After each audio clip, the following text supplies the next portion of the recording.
Voilà, bienvenue à tous dans cette 18e édition de l'Université de la e-santé à Castres-Mazamet. On a le plaisir d'avoir avec nous aujourd'hui le docteur François Sarkozy et un livre que vous avez sorti il y a peu, Vieillir et... Alors attendez, je reprends. Vieillir heureux, c'est possible. Exactement, et j'attendais que la couverture s'affiche derrière. Vieillir heureux, c'est possible. Je veux dire, ça tombe d'évidence quasiment comme titre. Oui, on a tous envie de vieillir, de bien vieillir, d'être heureux. Alors pourquoi faire un livre là-dessus aujourd'hui ? On a envie, mais ça se passe pas comme ça, malheureusement. Je pense qu'on a tous envie de vivre plus longtemps et en bonne santé. Et je ne pense pas qu'on puisse vivre plus longtemps et en bonne santé si on n'a pas des moments de bonheur. Maintenant, pour répondre à votre question, j'avais monté en 2008, 2009 et 2010 les états généraux du vieillir jeune à l'UNESCO. Et c'est comme ça que l'ancien pédiatre que je suis s'est intéressé au processus de vieillissement. Depuis, les choses ont beaucoup évolué parce que maintenant, on comprend parfaitement le processus de vieillissement. On le comprend et figurez-vous, la bonne nouvelle, c'est qu'on peut agir dessus. Alors, pourquoi avoir écrit ce livre ? Je me suis dit qu'il n'y avait pas de raison que moi, je sache comment ça fonctionne et que je ne l'explique pas, puisque je pense qu'il faut faire de la pédagogie. Et je vais vous dire quelque chose. En France, on n'est pas bon du tout en prévention. On parle de prévention depuis le début de l'après-midi, mais on n'est vraiment pas bon.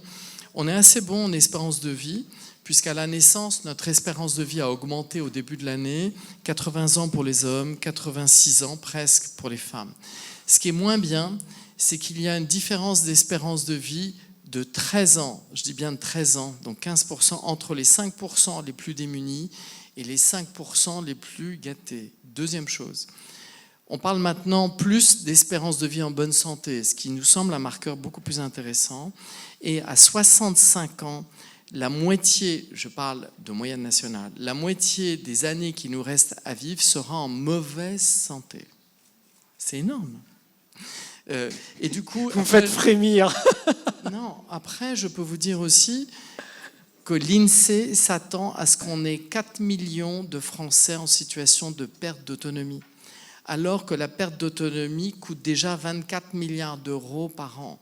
Il faudrait que qu'on double le rythme d'ouverture des EHPAD par an, alors que 2/3 des EHPAD ont des problèmes d'effectifs. On va dans le mur en klaxonnant.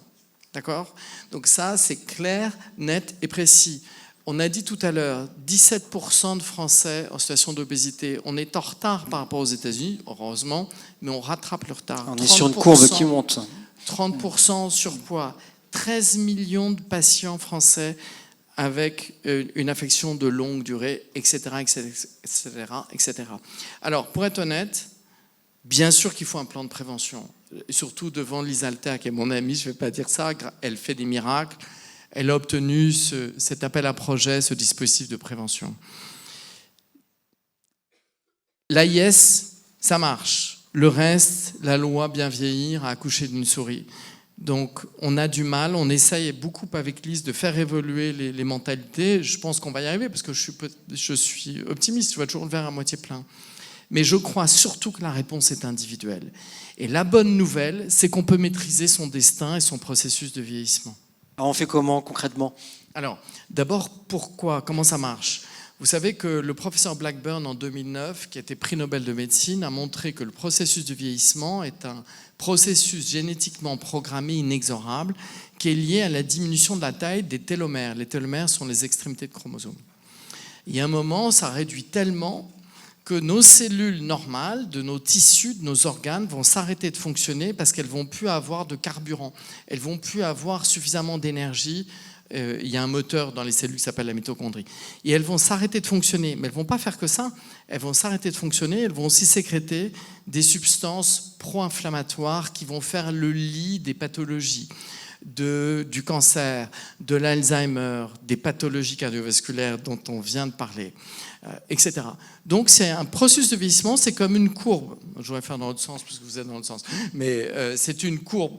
Si on a des pathologies, si on est en surpoids, qu'on a un diabète, la pente va s'accentuer. La bonne nouvelle, c'est qu'en modifiant son mode de vie et ses comportements, on va pouvoir changer la pente. J'ai fait référence tout à l'heure à une étude américaine qui a été faite chez 700 000 vétérans, des anciens combattants américains. Ils ont montré qu'un changement de mode de vie et de comportement, même à 50 ans ou 60 ans, allait non seulement diminuer la mortalité et la morbidité cardiovasculaire, mais allait augmenter l'espérance de vie de 15 à 20 ans. De 15 à 20 ans. Et on peut diminuer, c'est ce qu'on disait tout à l'heure, le risque assez vite. Donc on peut maîtriser son destin. Donc on n'a plus le droit de ne pas le dire. Et ça me semble être un stimulus, une incitation, me semble-t-il, à changer son mode de vie. Maintenant, il faut s'occuper de son corps, il faut s'occuper de sa tête. Si vous me permettez, on parle d'âge chronologique et on va parler d'âge biologique. L'âge chronologique, on le sait tous en général, ou bien on a un Alzheimer, mais c'est l'âge de notre passeport. L'âge biologique, c'est l'âge de notre corps. Quand on a une pathologie chronique ou quand on est en surpoids, quand on est obèse, on va avoir un âge biologique supérieur à son âge chronologique. Mais on peut aussi avoir un corps plus jeune, on parlait des artères, donc c'est vrai pour les artères, on peut aussi avoir un corps plus jeune que son âge chronologique. Et toutes les études ont montré, maintenant on sait ce qu'il faut faire. Alors, il faut s'occuper de son corps, il faut s'occuper de sa tête, de son esprit. On a marqué juste derrière vous un des 3 mots-clés de cette université de la e-santé, qui est la prévention. Est-ce que vous êtes en train de nous dire que c'est aussi une forme de prévention, prendre soin de son corps, prendre soin de sa tête, le plus tôt possible, le mieux tout au long de sa vie pour bien vieillir derrière. Et vous dites, et vous nous l'avez redit tout à l'heure, la prévention ne sert à rien, mais à rien du tout, si un aval, si un accompagnement des personnes n'est pas organisé. C'était pour le dépistage. La prévention, ça sert toujours. Si le dépistage pour dépister n'a pas d'intérêt. Alors, effectivement, vous avez raison, on m'interroge souvent sur à partir de quand s'enclenche le processus de vieillissement. Donc les experts du vieillissement, les experts génétiques, les biologistes disent à partir de 30 ans, on a déjà un rythme de vieillissement. Et en fait, moi qui suis un ancien pédiatre, je dis que ça commence dès l'enfance. Un enfant en surpoids va être un adulte obèse. Un adulte obèse va obérer son processus de vieillissement. Je suis très inquiet quand je vois ce qu'on appelle, il y avait un article en début de semaine, ces enfants de l'intérieur qui ne sortent plus. Vous savez que les écrans, alors il y a du tas de bons, hein. Là, une université de la e-santé, je ne vais pas dire que les écrans c'est mauvais, parce que sinon je vais me faire virer. Mais bien sûr que ça a du bon les écrans, ça permet d'être connecté, etc. Mais trop d'écrans détruit un peu le quotient intellectuel. Je suis très inquiet de ce qui se passe sur la sédentarité. Alors, si on ajoute en plus que les enfants n'ont plus aucune notion d'autorité, ça sera encore pire. Donc, il faut s'en occuper. Il vaut mieux tôt que tard, mais il n'est jamais trop tard. Encore une fois, c'est très positif comme message. Ce que vous êtes en train de nous dire, les conseils que vous nous donnez pour bien vieillir, justement, et vieillir heureux, j'ai bien entendu ce que vous dites. C'est la première fois qu'on a eu sur cette scène, je me rappelle un gérontologue qui disait les personnes âgées, notamment après le Covid, ne sont pas forcément mortes de Covid, de maladie, elles meurent de solitude. Elles meurent qu'on ne soit pas allé les voir, oui, qu'on ne les c'est ait un pas poison. stimulés. La solitude est un poison. Clair, net et précis. Il y a eu une étude formidable faite par la Harvard Medical School. Ils ont suivi 800 personnes pendant 70 ans. Donc bien sûr, il y a première génération, deuxième génération, troisième génération. Eh bien, ils ont confirmé ce qu'intuitivement on pense tous, c'est que ceux qui ont vécu plus longtemps et en bonne santé sont ceux qui ont des interactions sociales réussies. Donc on sait que c'est important. Les neurobiologistes, tout ça ce sont des études prouvées, je référence dans mon livre plus de 100 études scientifiques. Les neurobiologistes ont prouvé que les gens curieux vivent plus longtemps. Les gens qui changent de vie, ça ne veut pas dire qu'il faut changer de femme ou de mari toutes les 5 minutes, mais les gens qui sont curieux, qui ont envie de découvrir de nouvelles choses, vont développer des néoneurones et vont beaucoup mieux résister aux éventuels accidents vasculaires cérébraux, par exemple. Ils vont arriver à mobiliser des circuits alternatifs que les autres ne vont pas pouvoir faire. Alors, j'entends bien, changer de vie, être curieux, non, en tout cas, avoir être curieux. avoir des relations, avoir des amis, avoir des interactions sociales, prendre soin de son corps, et ça ne veut pas dire faire 15 km de footing tous les jours. Ça veut dire se stimuler. Voilà. Oui, mais ce n'est pas aussi faire un footing 2 fois par semaine. Ça ne suffit pas. C'est vraiment un exercice physique quotidien. Et ça a démontré, c'est scientifiquement démontré, que les gens qui ont une activité physique quotidienne vont diminuer la réduction des fameux télomères. Donc ça marche. Alors si je fais tout cet enchaînement de bonnes préconisations et vous nous dites qu'ils sont fuir ce qui est toxique aussi, y compris la relation toxique. Tout ce que vous nous dites est prouvé, et dans la littérature, est affirmé par des études. On est ici dans une université de la e-santé. L'approche aujourd'hui du système médical français de la prévention, du vieillissement, reste, lorsqu'on va voir son médecin, une approche très scientifique, très technique, très médicamenteuse ou autre. Et tout ce que vous nous dites, finalement, n'est pas inclus dans notre système de santé. Or, vous me dites que ce sont des facteurs à posséder absolument pour bien vieillir et limiter ce risque sociétal d'un vieillissement en très mauvaise santé que vous nous citiez au début de votre intervention. Est-ce que ces arguments que vous nous donnez ont vocation un jour à rentrer dans notre système de santé? Est-ce que notre système de santé doit évoluer, ou est-ce qu'au contraire, ça restera dans de la sphère privée et on aura des médecins qui seront toujours des techniciens? Alors, il faut rester au bon niveau.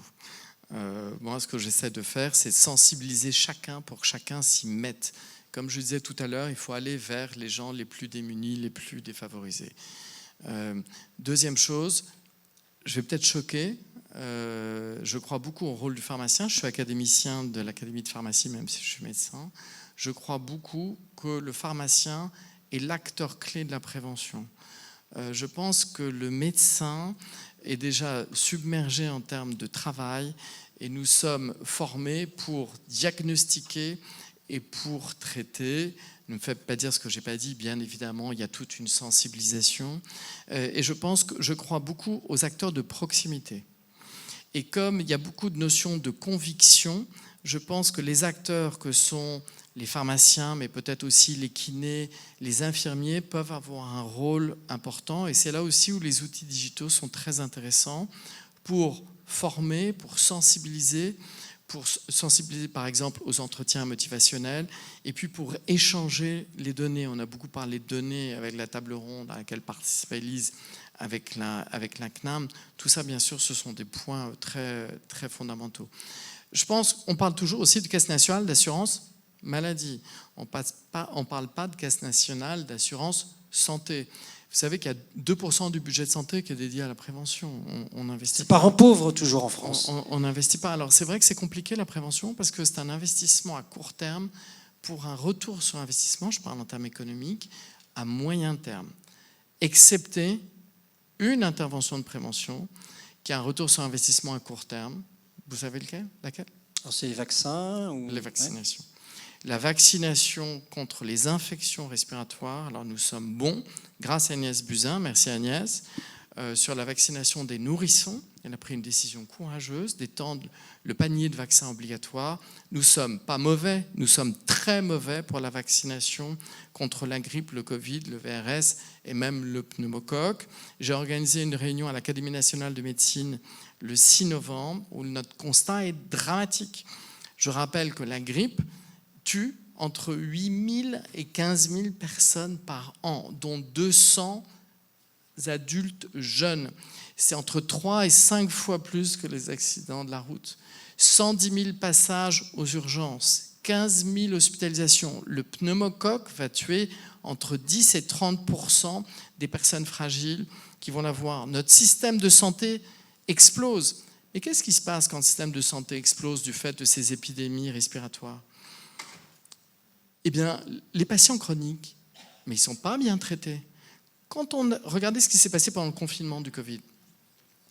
On a eu une diminution de la détection du dépistage de cancer, diminution de la détection de HIV, retard à la prise en charge de certains diabètes. Il n'y a pas de raison que ces patients en pâtissent. Et ça va en plus non seulement toucher chacun individuellement, mais ça va augmenter les coûts.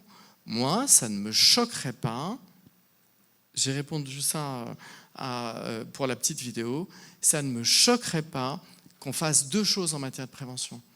La première, c'est qu'on ait des check-up, un bilan obligatoire. Après tout, il y a des contrôles techniques obligatoires pour notre voiture au-delà de 5 ans. J'ai eu un PV il y a 15 jours. Parce que j'avais loupé, merci Madame Hidalgo, on ne peut plus utiliser sa voiture à Paris. Je l'ai prise, bingo, hop, un PV. C'était obligatoire.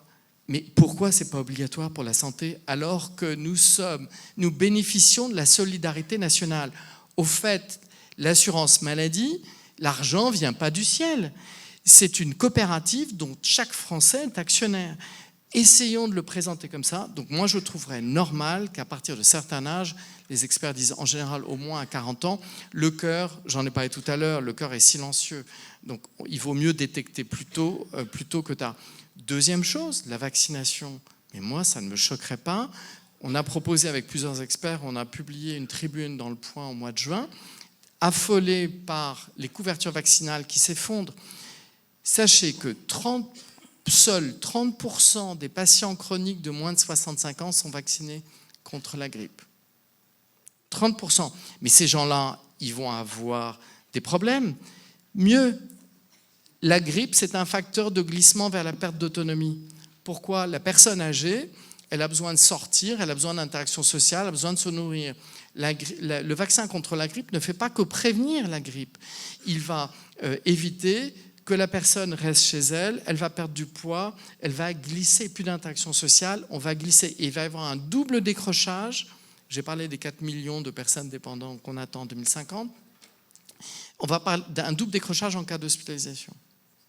Donc, si on entend bien sur l'ordonnance du docteur Sarkozy, on a cette épreuve de contrôle technique obligatoire à un certain âge et selon certains âges. Maintenant, c'est facile. Vous savez, c'est facile de commenter, c'est plus difficile d'agir. Donc, il faut rendre aux politiques ce qui est aux politiques. C'est eux qui doivent avoir du courage. Mais on est là dans un lieu d'échange d'idées, de toute façon, dans une machine à idées, à propositions et de réflexion. Donc, j'entends ce contrôle technique obligatoire. J'entends pourquoi pas des vaccins obligatoires après tout. En tout cas, des fortes incitations. Et de la part du système de santé, demain on vous donne une baguette magique, on vous met à la tête d'un gouvernement ou que sais-je, sur la manière Ça m'étonnerait, tête du gouvernement, ça m'étonnerait. Vous savez, tout est possible. Quelles seraient vos premières actions justement envers le système de santé dans ce cadre de la prévention et du bien vieillir ? Alors, on a parlé déjà de plusieurs choses. L'éducation à la santé, la prévention est par essence interministérielle. Donc la prévention, l'éducation à la santé pour les enfants, c'est essentiel. Vous savez que je parlais de 13 ans de différence d'espérance de vie. Ce n'est pas lié au gène, c'est lié au mode d'éducation, à la sédentarité, aux habitudes alimentaires, etc. Quelque chose qui me tient à cœur et dont évidemment Lise a parlé, on se rejoint sur beaucoup de choses, c'est on ne peut pas gérer de la prévention avec une loi de finances de la sécurité sociale annuelle par définition, puisque c'est un investissement pour plus long terme. Je trouve dommage qu'il n'y ait pas de plan long terme sur la santé. On a pour la défense, on l'a pour l'énergie, on l'a pour l'aéronautique, on n'est pas loin de Toulouse, on l'a pas pour la santé. Mais pour moi, la santé, ce n'est pas un coût, c'est un investissement. Je trouve formidable, on veut diminuer les arrêts de travail. Très bien, commençons par développer la vaccination. Je vous assure qu'on va diminuer les arrêts de travail.